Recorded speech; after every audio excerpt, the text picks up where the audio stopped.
Hey guys, this is video for you about how to fix this when you're gonna have this response didn't load on Claude and what you can do about it.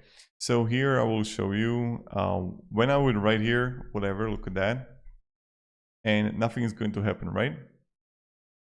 Now what you're gonna do is that you have to switch the model to 4.6 because what is called like different model, only because this is error on the Claude side most of the time. So hey there, look at that, it's going to work. See, so they're gonna fix it this way right now. It's kind of like the workaround, and you could just gonna wait until the Claude is going to fix whatever they're going through right now. So thank you very much for watching. Hope this video provided you value, guys, and have a great day and goodbye. Yeah.